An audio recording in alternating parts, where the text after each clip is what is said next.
Here he is. Here he is. Okay, good. Hey, Katana. Hey, you. How are you? I'm good. How are you doing?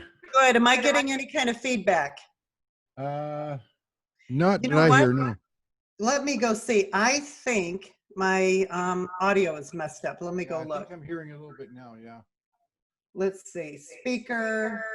Yeah, I'm hearing feedback. Yeah, I have the blue Yeti on. Are you still getting this feedback? No. Okay. But I mean, not now, but I mean, I need to, you and the guest need to talk for a minute.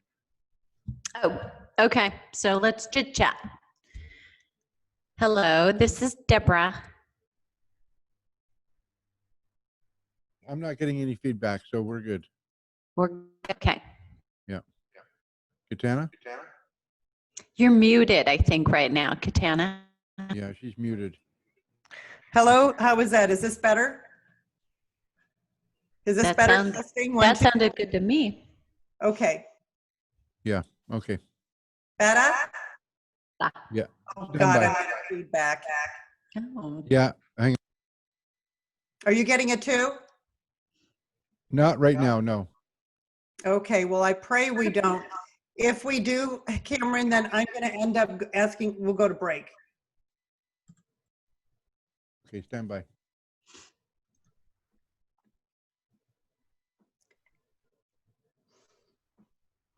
All right, stand by.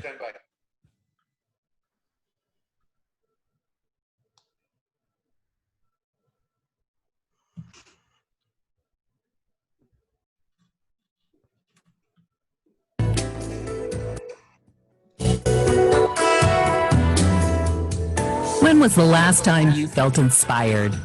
Are you ready to take your passions to make a difference while living a life you truly love? Your host, Katana Abbott, who is a life and legacy wealth coach and certified financial planner, searches the world to bring you experts in the field of personal and professional growth, wealth creation, and mind, body, and spirit. So grab a cup of coffee and take that quantum leap you've been waiting for. Smart Women Talk Radio, the link to live with purpose, passion, and prosperity.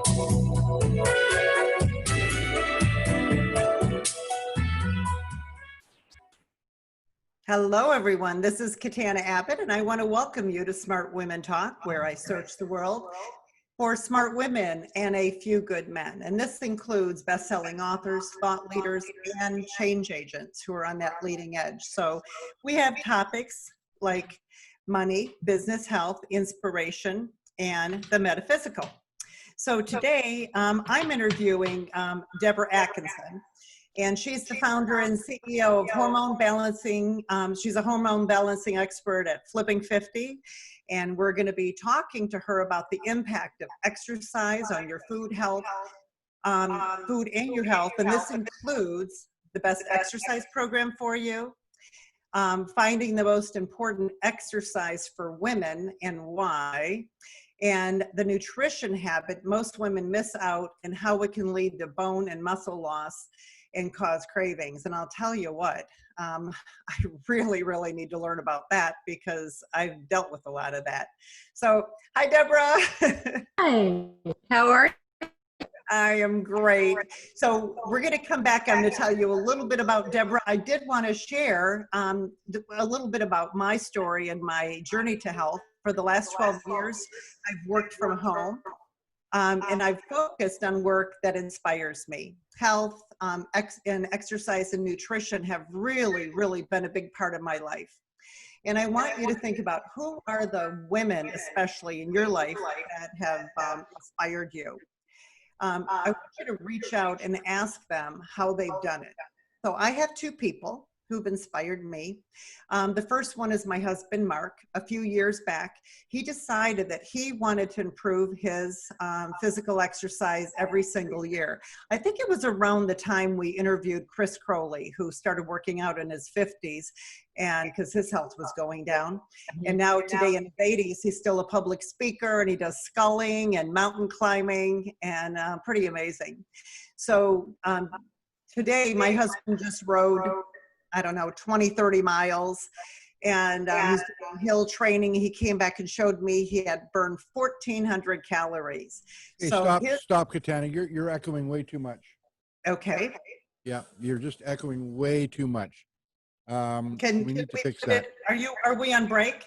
Yes, we are. Okay, I'm going to try my headset. Okay. I don't know why.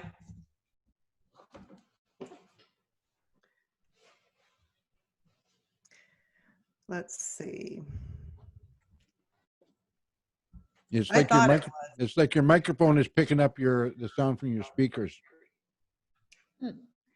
Camera, audio. Oh, I'm so sorry.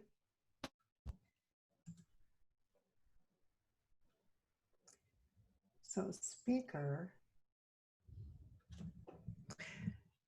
So let's see. So how is this? Is this any better? Yes, it is much better. Okay, I'll just have to wear the headset then. Yep. So I want you to start over again, okay? Sorry. Okay, we're going to start from the very beginning? Yeah. Okay. Yep. So just give me half a second.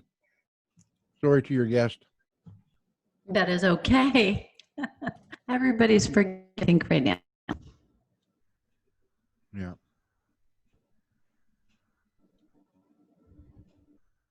Just give me a minute. I need to set things up properly. I thought only I was hearing it. Yeah. All right.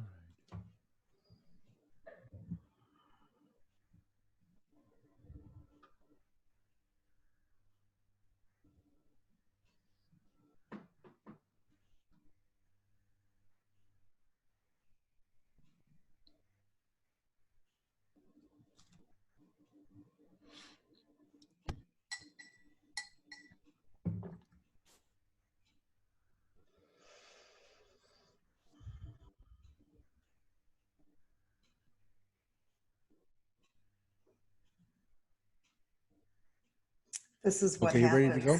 Yeah.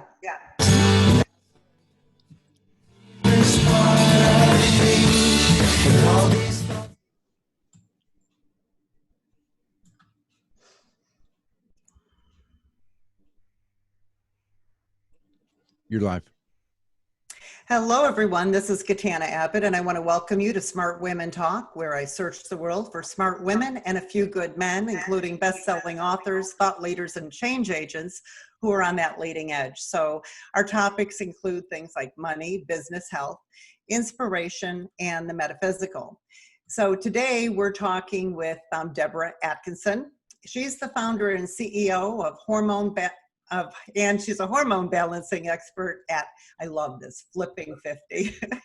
So we're going to be talking about the impact of exercise, food, and food on your health. And this includes finding the best exercise program for you, the most important exercise for women and why, the nutrition habit most women miss out on, and how it can lead to bone and muscle loss, and some food cravings. So hi, Deborah. We're on video. Hello.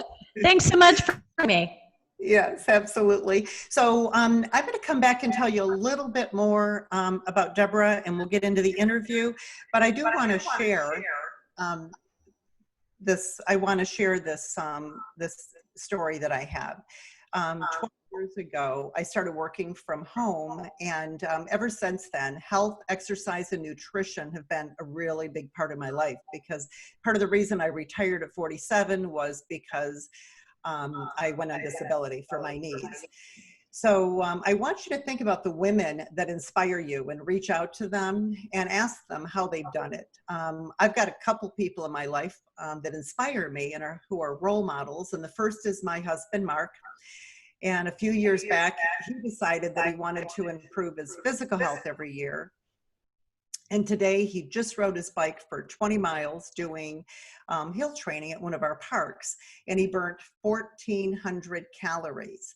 So his journey began after our children graduated, and he's constantly inspiring me. In fact, this year I have a goal to ride in a 100-kilometer bike ride up north, and I find out it's 62 kilometers, and I had wanted to do something with 62 this year, and I think that's going to have to be it. And I just received this today. It's a new garment as a gift from my sister-in-law. So that's the other person. Oh, wow. And you have yours too. So our creative director here at Smart Women, her name is Lynn Abbott Mcleod. She could barely walk into the grocery store. And she had to have both of her knees replaced. That was several years ago. Today, she runs marathons. She travels around the world, and simply because she loves running. So she sent me this garment as a gift to keep me inspired. I just feel like crying. I mean, I'm so excited about it. But, you know, she's been on a long journey too, and it's just, it becomes a lifestyle. So I've got goosebumps. I get goosebumps a lot thinking about this whole thing, but it can be very scary. In fact, last year, just, you know, so Deborah, you know, I had I had knee replacement the year before. Then I broke an ankle, I broke a wrist, I broke a foot. But I never gave up. I just kept going into gratitude and working through the physical therapy. So I am totally excited today. I love your website. I love the videos that you have.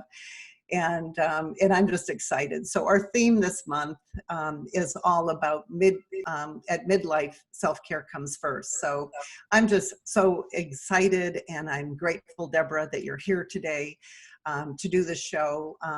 Deborah had 36 years of fitness experience. She's a wellness coach, a fitness expert, and she's helped over 150,000 women flip the second half of their life with vitality and energy that they want. She's a best-selling author of You Still Got It, Girl, the After 54 Fitness Formula for Women, Navigating Fitness Over 50, your GPS for choosing programs and professionals you can trust, and Hot But Not Bothered. So Deborah hosts Flipping 50 TV. You got to check it out. It's really, really great. She's got the Flipping 50 podcast, which is an AARP top podcast for 50 plus. She is a frequent speaker and TEDx presenter of why everything women in menopause, why everything women learn in menopause, learned about exercise may be a lie. That should be interesting. So anyway, Deborah, welcome to Smart Women Talk. I'm so excited that you're here. Welcome. We've made it. Thanks so much for having me. This topic of talking about hormone balancing is important all the time, but particularly more right now in this odd moment that we're in, with everyone wants a strong immune system, and the connection to hormone balancing exercise and your strong immune system exercise is so strong in itself. So there's a lot of correlation, and so focusing on self-care right now, there's never been a better message for women that it is not selfish requirement. So a lot of women are having issues with hormones. Can you tell me, does that have anything to do with what we're eating or stress, or what can you tell us about it? Yes, and yes. We can keep going. This is going to be a really easy interview for me, but absolutely. So everything on the end of your fork affects your hormones. And I think if we think of it, like, we all grew up with the words, everything in moderation. And I think we have to be careful, because reframe that a little bit, a little bit of arsenic never be okay, right? And we now know that sugar has a much worse impact. A little sugar, especially right now, will reduce your immune for hours. And we can't, most of us, afford that. So we've got to reframe, that you can have a little bit of something okay on a regular basis.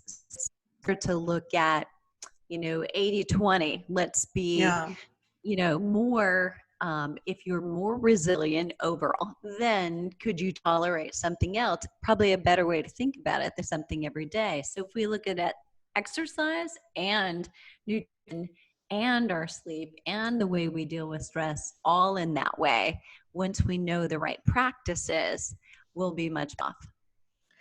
So if someone's having hormone issues, okay, where do they start? Should they start with the food first? And if they do they start by like eliminating, dairy and wheat and sugar? And then like, what is the process you would suggest that someone follow? Yeah, such a great question. The first place really is looking at signs.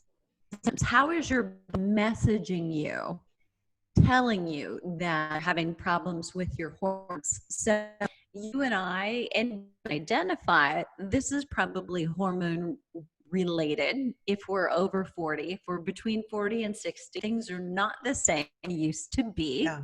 Then we can know that that's hormones. But I also want to go through a check of, is this your hormone? We're going to have to go to a break because we're breaking up a little bit. Is that okay? Absolutely. Okay, everyone, we're going to be right back. My producer wants us to go to break.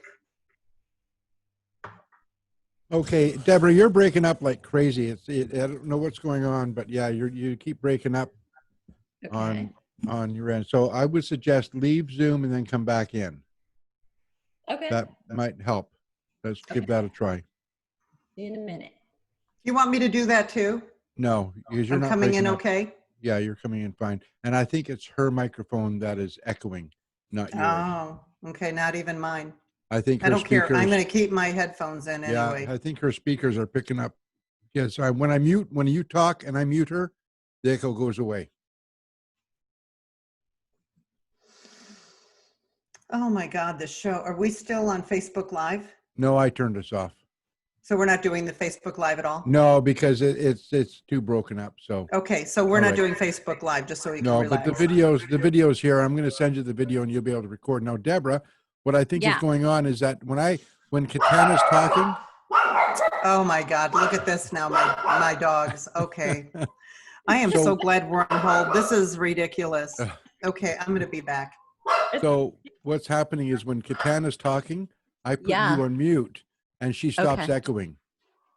Interesting. So I think your speakers are broadcasting through your microphone somehow. I'm not sure if you have a non-directional microphone or if you have to turn your microphone. I'm using a Blue Yeti. Yeah, because I even hear myself. I've got Katana muted. I got Katana muted and I can hear myself echoing back to myself. So my input is my Blue USB Yeti. My output is built-in internal. It's like, Yeah, do you want me to try unplugging the Yeti and see what happens? Yeah, try that. Okay. So here's without the mic. Okay, testing 1 2 3 4. Testing 1 2 3 4. Katana, talk. Say something. Okay, hello. Can you hear me okay? I'm on the Yeti. Yeah, I'm not hearing any echo anymore. And you, Better? Deborah? Test 1 2 3. I don't hear any. Yep. Test 1 2 3. Test 1 2 3. Yeah. How's sound? Is it a little bit?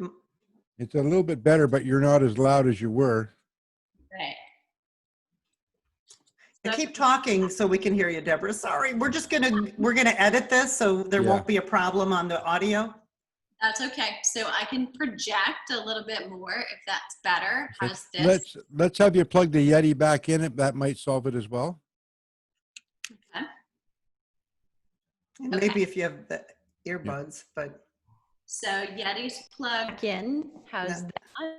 It's starting again. Yeah, hold on a second, Katana. Really? Yeah. It like goes away and then it goes wink, wink. Yeah. So just count to 10 for me for a sec, Deborah. Yep. 1 2 3 4 5 you're breaking up. Okay. Yeah. Breaking up pretty good. I heard 1 3 5 6. Wow. Okay. Yeah. Do you want me to unplug? Unplug, yes, please.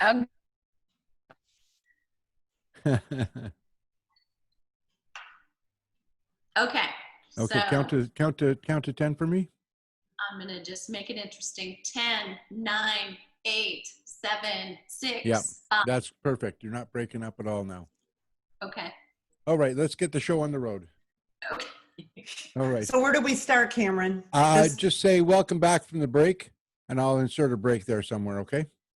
Okay, and I just heard something weird, but okay, if this doesn't work this time, then we're not going to do the show. We'll have to just play music. Okay.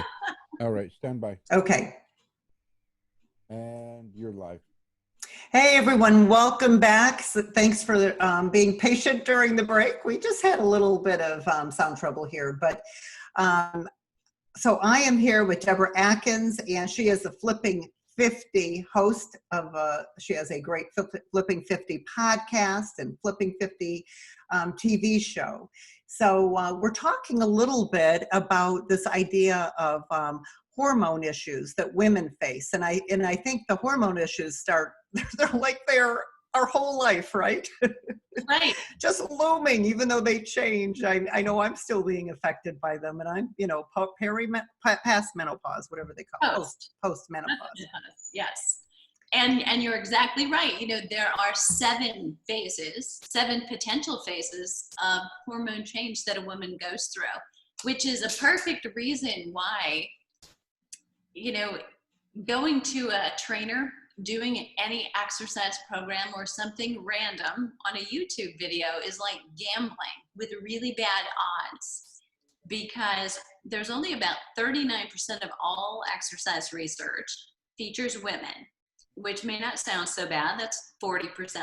But when you divide that by 7, because each one of those hormone phases deems exercise changes to support that change and the balance that should come within it. So our focus needs to change. That means about 10% of any exercise program that's targeted at everybody, and Right. anybody can do this, really does not fit you. So 90% of it doesn't fit, 10% might. So to everyone who's listening or watching, ask. Challenge your trainer, ask your instructor, was this based on research about women like me in this period of time that I'm in? Very important that we know that. So you're mentioning like me, and I know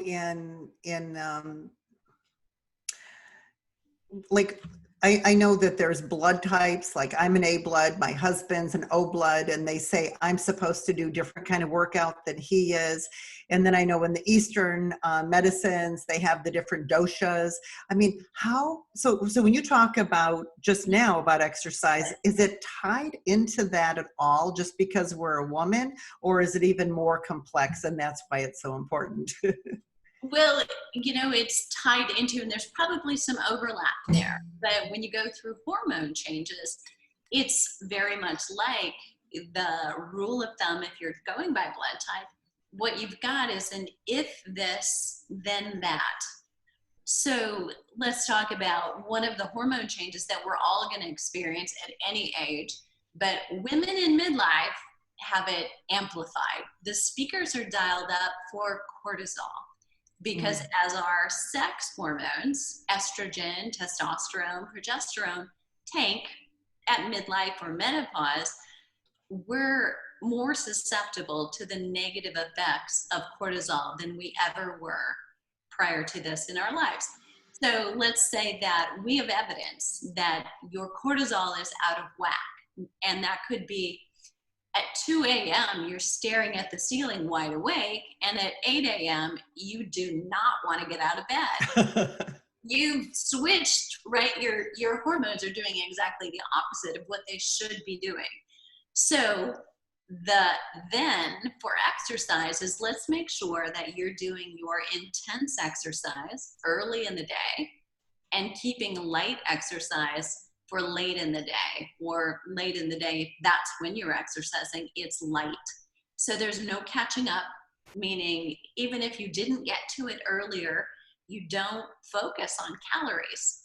Calories do not determine your weight or fat storage. Your hormones determine your weight and your fat storage. So we need to cater to hormones as opposed to calorie burn, and get you back in hormone balance, or any calorie deficit in the world is not going to help you achieve your goals if it's weight loss.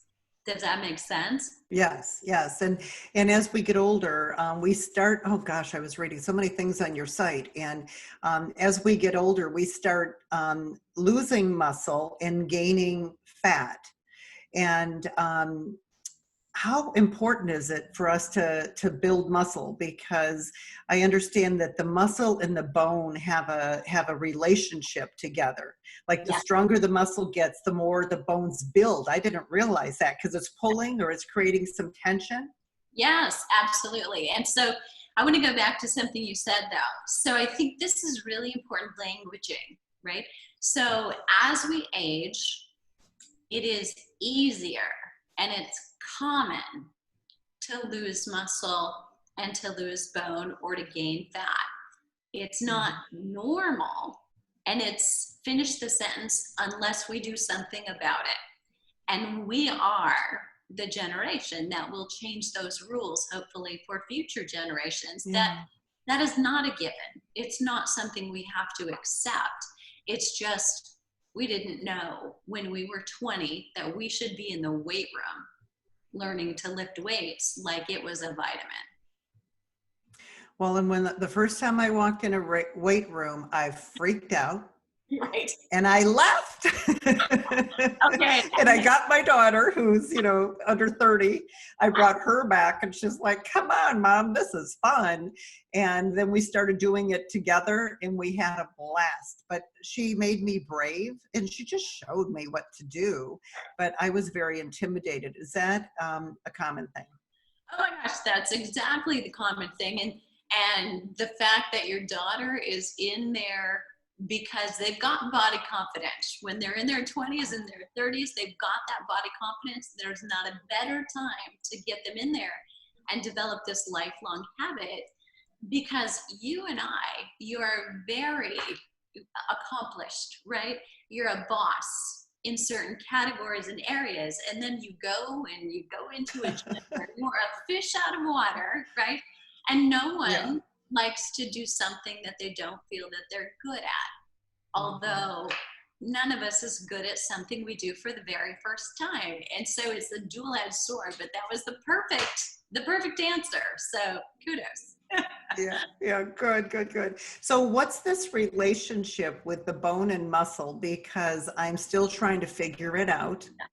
And how important is building our bones and our muscle as we move into midlife here? Right. And And you put your finger right on it when you said, stronger muscles actually pull on the bone. So that is one way of strengthening the bone, by having strong muscles. And if you think about it, if you think about anyone who's been frail, who's suffered a fracture later in their life, almost always they're of one of two schools. Most often they're smaller framed, they're frail. They're at the point they will say, when you ask, how tall are you? I used to be, right? I mean, before they'll tell you. So those types of things, low bone density is very much associated with what we call sarcopenia, significant muscle loss that happens later in life if you haven't done what you need to offset it. And we now know, just in the last 3 to 5 years, that it's overall nutrition and health that helps bones and muscle. So we used to, for so long, it used to be all about calcium, and it's not only that. You have to have a micronutrient rich diet across the board. Tons of vegetables, tons of whole foods. You've got to have protein. Protein's become a big part, and there used to be some diversity among, if we have too much protein, doesn't that then rob the bone because we're losing some bone in our urine? And the truth is, now we know we've got to have significant protein to help build the muscle, to help do the activity that helps us with bone density. Bone density is benefited most by strength training. And in order to strength train, you've got to have strong muscle. So they all play on each other. You're an integrated whole, and we really can't isolate anymore one thing and point at that as this is the answer. So when you're talking strength training though, and I will tell you, I'm not alone. I have osteopenia. Yeah. So it's not osteoporosis. And I'm doing the red algae calcium. It's like a plant-based, from the ocean, I guess. Yep. And stratonium, I think. I had read stratonium. Strontium. You're doing. You know what it is. I'm not sure even how to pronounce it. Are you using algae cal? Or? No, I try to make my own up, with two different supplements. I looked at what it was and did my own research, because they said you should take them separately, not at the same time. And I thought, well, then I'll just get 2 separate bottles of the supplement. So I'm trying all these things, and my bone density kind of stayed the same this last time. But it's my girlfriend, she completely reversed it by going to boot camp. And I think she was up to 5 times a week, and then she went down to 3 times a week, and now she's fine. And she is 65-ish plus, I guess. So, what can we do? Because, none of us want to have, we don't want to keep shrinking, get that hunchback. And then, I broke a bunch of bones. That scares the hell out of me, Yeah. Yeah. Well, and I want to tell you this, though, you're not alone. And for women out there, and I don't mean to be a negative Nelly here, but most of us over 50 have osteopenia or osteoporosis, and we will.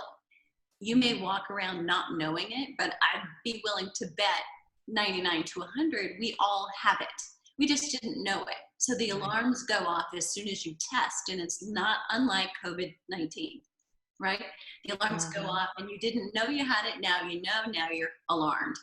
And that can be a little more dangerous than not knowing and doing the things you need to do to prevent it, right? So the most bone density benefit from exercise comes from heavy weight training. And so let me say heavy within reason, fatiguing at 10 or fewer repetitions. So if you've got those pink dumbbells and you're lifting them 27 times, honey, that's not going to help you. Okay. Talk to me about your strength training, girlfriend. Well, I'm real lucky. I belong to a really great gym. Yeah. So they have a wonderful gym. They have cardio. We have all kinds of classes you can go to. Does yoga help at all? If you're let me tell you this. So because you're doing weight bearing, right, on downward dog, and you are, but you have to remember what I said. The best research comes from 10 or fewer repetitions.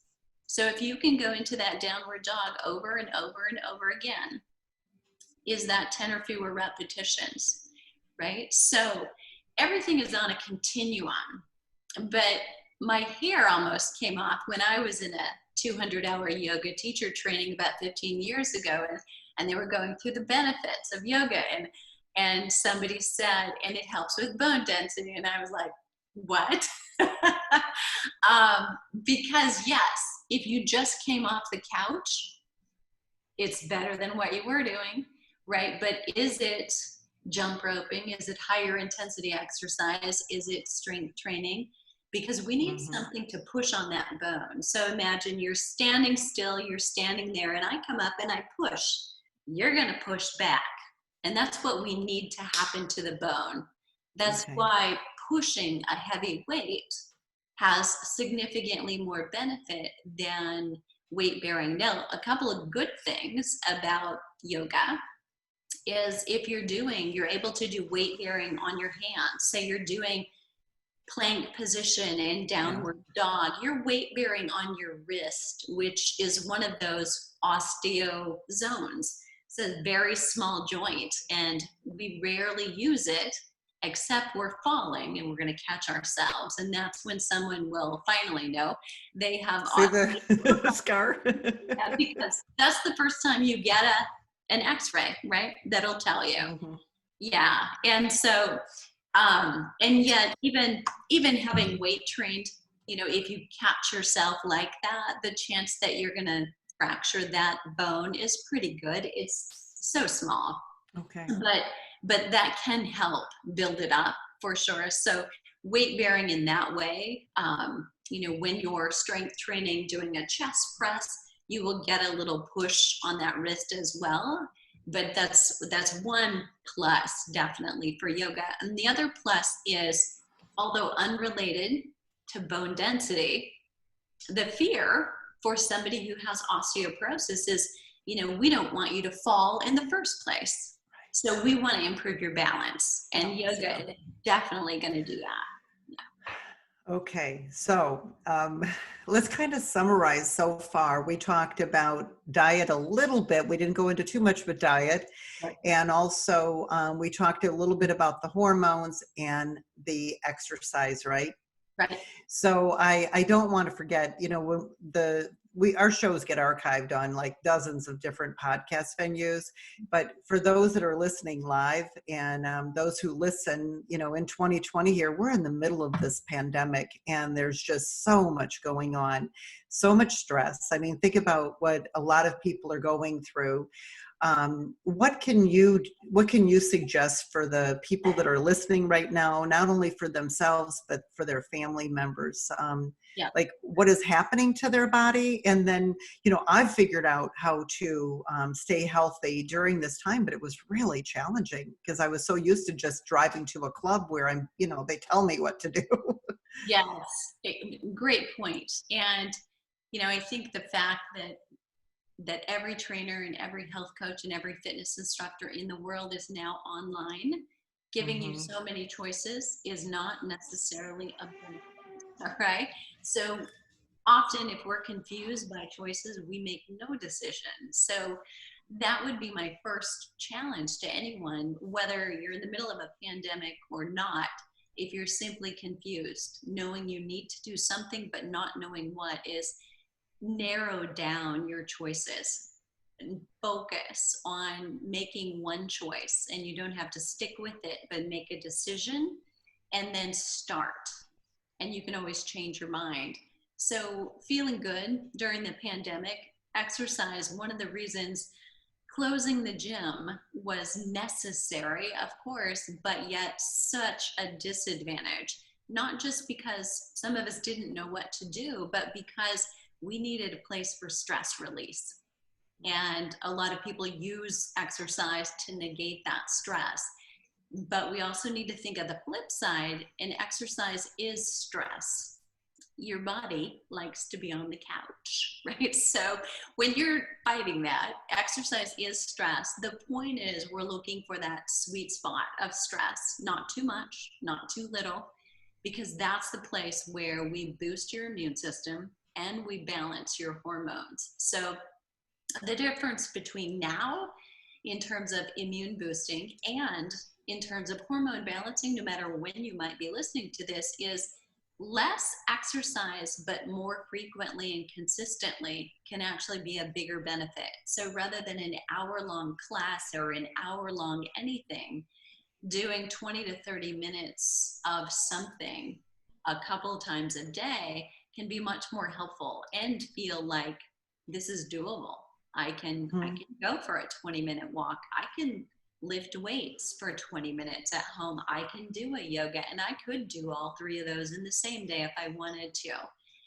Those types of things that get us up and out of a chair, whether it be that in front of the television or because we're now in front of our keyboards, so much more. And we're trying to connect to each other in the world online, but we've got to get up. So that's a really important piece, is then listen to the feedback that your body's giving you. If you're too tired, if your appetite is greater and you're craving things, your exercise is potentially a part of that. You may be doing too much, you may be doing too little, but all of those things include. Well, how do you know? Well, you look at, right? You look at, what was I doing? Yeah. Right? What am I doing now? And have I increased it? Have I decreased it? So that everybody, each one of us has a base of what were we doing before this started? Or for a woman who's at another time when hopefully we're really back to a more normal, who's looking at before hormones really rocked my world, what was I doing? What was my normal then? And how am I feeling and how have I adjusted? So your body is going to message you that this is the right way or the wrong way. We've got to get over the idea of if I'm miserable and I go on a diet for a short period of time, or I work like hell in a fitness program, eventually I'm going to feel wonderful, because that really, when you think about it, makes no sense whatsoever. You should feel good during and you should feel good after. Yeah, yeah. And so what is your advice for, because a lot of women who are in midlife, they've had some injuries, let's say, or they may have been working so much that their bodies just really got weak, and it's hard to get going. What do you do for women who come to you and they're just starting to get a routine and they want to know where to start? How do you get that person started? And do you have resources on your website? Because I think you do, right? Right. To take people through that, because I think that's the scariest thing. It's like, where do I start? Just like you said, yes, you want to learn something, go on YouTube, and you're gonna have more than your share. That is so true. And one of the things that you mentioned earlier is Flipping 50 TV. So almost any question you've got there right now, 39 episodes. And of course, this year we're kind of on hiatus, waiting to do season 4. But almost any question that you might have related to how do I start? If I want an intense exercise program that gets me the results, but I've got bad knees, or my hips are bothering me and I have this recurring lower back thing. And by now I call that, we've had a good life, right? I mean, we've had some fun and we've done some things. So we can work around. And I remind everybody, there's, for every one exercise you can't do, there's probably 6 that you can. And if we can focus on, there are other options, it's easy to get fit and to look forward to doing it. So one of the most important things is pick an exercise you love and you look forward to doing. Or if not, you don't love it yet, do what you did and couple it with somebody you do love, right? So couple it with a friend or a daughter, or music that might motivate you while you're walking, or a trainer, if that's an option. So there are a lot of ways to find a plus in the activity. So it's looking forward to the activity, not just to having the activity done. That's super important. I have a 5-day flip. Everything in our world is a flip.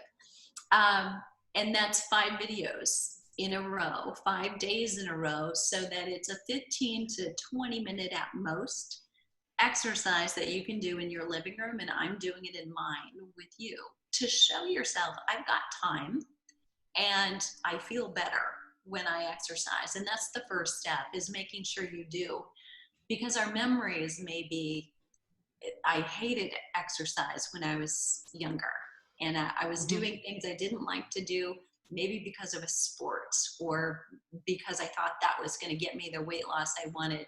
So it's finding a new approach, finding a way to enjoy it, and finding a positive voice whispering in our ear. So, one thing you just said, I love yoga so much, and my daughter loved it. So what we did is we combined the yoga by going to the gym and working out too. Good. So we did the workout in the gym, and then our reward was we could go do the yoga, because we just do the real, the healthy backs yoga. Which, you're really holding position. It's not like yin, but just really restorative. I mean, what a perfect combination. Yes. And, we were doing it together, which made it even more fun. Yes. So, yeah. I found one other thing is that we got the 90-day Peloton app. and we bought an inexpensive bike because I don't want a fancy bike because I really do like, being with people. I like really riding outside. It's summertime, so I can go out and ride. Yeah. And so there was like 2 months where with COVID that I had to get some cardio. What could I do? And I don't run outside. But I found one of the trainers, Christine, that I absolutely loved. And I started out because I had just, had broken ankle. And I started out with just, I think, 10 minutes on that bike. And the next time I went to 15 minutes. And then I got up to an hour and I would burn 700 calories with my heart rate monitor. Wow. I mean, I didn't even know I was capable of that. And the point is, looking at your face and hearing you talk about it, it's like this was so fun and I was inspired. And you were inspiring yourself, right? It's like every time I got better and I got stronger and I could go longer. And that's exactly what I'd wish for everybody. Yeah. It's that experience. Yeah.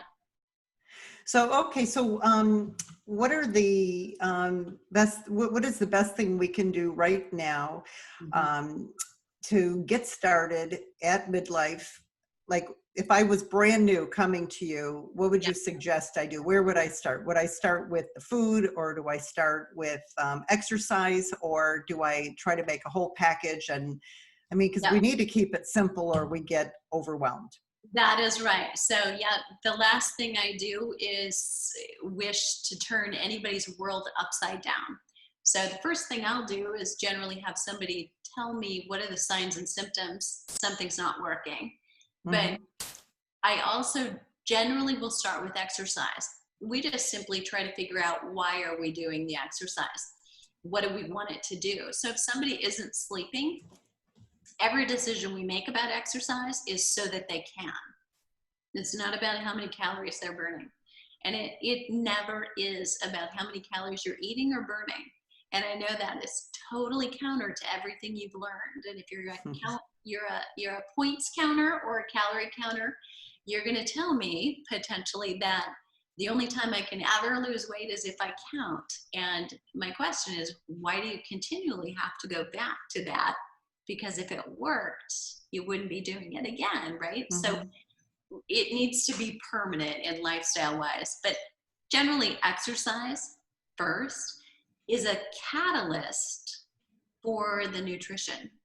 So once you've done that one positive thing, you've done the activity, the time that you are next going to eat, you're going to make a positive choice because of what you've already done. So exercise will change your mood within seconds after you start, your brain chemistry, your blood chemistry. For women, that's really important. Depression, anxiety, and right now, right, we can all use a little help in that department. But when you're feeling better about yourself, food choices come easier and sleep comes better. 10 minutes of exercise a day with no intensity dictated. You self-select 10 minutes of any kind, improves sleep, self-reports of sleep by 33%.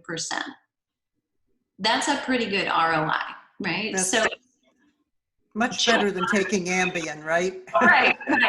And just regular exercise. So exercise is a catalyst for eating better, for sleeping better, for reducing your stress. And all of those things spill back into better choices in every one of those areas again and again and again. So, I just got this, it's a Garmin. And what are you wearing? I'm wearing a Garmin, just a little older model. Yeah. Okay. I have a 920. Yours is probably a little newer. Yep. Yeah, it's the 45S. Okay. So I guess it just came out. And so I've been using multiple things, the heart rate monitor with, and then I have to take, when I go for a ride, I have to take my phone with me and then wear the heart rate monitor and then go in this app, and there's all these things. And so I'm really excited because I think now everything can be combined into one app, right? Yes. Yep. And generally, if you're close to your computer, it'll automatically log it for you. And so at the end of a week in the month, you can track your data and, you know, see charts that give you that visual of, this is what I've done. Yeah. So do you think these kind of things are real effective for people? And are there some people that should have them and some that should not? You know, I think it's a personal preference for sure. I think some of us really love to count things. We love to see evidence, and the simpler it is, the better, you know, so there's not too much of a learning curve. I, for one, hate hardware. And so I've got the Garmin and the heart rate monitor and the iPod and the phone and I hate it. So I will do it occasionally to check in and benchmark, and then all I'm going to leave with is this, because it's got a GPS in it, so that I know where did I ride, where did I run, how much did I swim. And so it depends on who you are. So there's, we like the feedback. And sometimes that's enough to help you compete with yourself. Like, I did this yesterday, I want to do this today, right? So I want to go a little further or a little faster, and it can be very beneficial. So I do have a question. I'm sure that other people are wondering too about this, and I'm sure I'm not the first one to ask you. I just have this question because it's summer and swimsuit season. This whole thing with cellulite, what the heck is it, and how can we get rid of it? Well, is this a family show? It's a big because I said, there's a friend of mine, she's super slim and she still has really bad cellulite, you know, and there was one time where all mine went away completely, and I did the HGC diet and I lost like 30 pounds. It didn't come back. I mean, you know, I just kept eating really healthy and it didn't come back. This is probably the answer till I started eating chippy stuff. You know, pita chips and corn chips and stuff. So I'm afraid that's probably what it is, but I want to hear from you, because now I, you know, need to go back and get rid of it. Oh, okay. Well, one of the things so your friend who's slim or slender and still has it, you can actually be fit and very conditioned and still have it. Unfortunately, cellulite does not discriminate. Okay. So there's that. But when we have that hormone change, that starts to be reflected everywhere. So it may be easier to gain weight, belly fat specifically, but our skin is also thinning. So we have less collagen, our estrogen declines, even less collagen. So it's when we see these little wrinkles that sometimes we can, anywhere, you know, on your hips, your thighs, your belly, your upper arms. A lot of women will complain they see it there too. So it's thinner skin, and it's also a lack of hydration in the fascia. So if you think about back to your anatomy days, right? So if you imagine the anatomy image, over the top of all of those muscles is like a hairnet called fascia. And that fascia gets bound up in women differently than it does in men. So men's lays orderly and continues to be very nice and plays well with others, and women's does not. So damn. I know. It's not fair. Scarring and tissue that is similar to scar tissue, and it gets bound up. And so we need some hydration, we need some stimulation. And there's the muscle, there's the little surface area of fat that we've always had. The problem is it's more visible because our skin gets thinner, and the connective tissue under there holding us together is not so strong. So we've got these little foundational pieces that they're weaker, and some get pulled and stretched and some don't, and that's why we get the dimpling. So foam rolling can be very effective. And so if you listen, there's a 5-step research proven process. So you want to do a good warm up, right? And then you want to do strength training specific to that area where you're getting it. So you're stimulating a lot of muscle tissue. Then you want to do cardio that also features that area. So if it's your lower body, You're going to strength train your lower body, and you're going to Got cardio two. with your lower body. Then you want to foam roll. Use a foam roller, or if you can hire a massage every day, great. And then you're going to stretch. So if you go through that process, you can help reduce it. And the other thing Wow. is decreasing your carbohydrate intake Yeah. will help you I've- decrease the appearance. You know, this hour just flew by. So we're at the top of the hour, and I'm so glad we finished with that, though, because summer's here and women want to know what to do, and that's why I'm drinking. You can see I have my fluid. So let's tell everyone how to connect with you, because I bet our listeners would love to come and connect with you. Absolutely. So I'm at flipping50.com, and that's all words spelled out, no numbers. And if you are interested, so getting started proving to yourself, it's flipping50.com/5-day flip. Perfect. Okay. Thank you, Deborah. It's been fantastic. Well, thanks for having me. You keep it up. All righty. And everyone, we come back in 2 weeks. We look forward to seeing you then. And until then, go out and live with more purpose, passion, and prosperity. Okay. Okay, you're clear. Okay, great. Okay.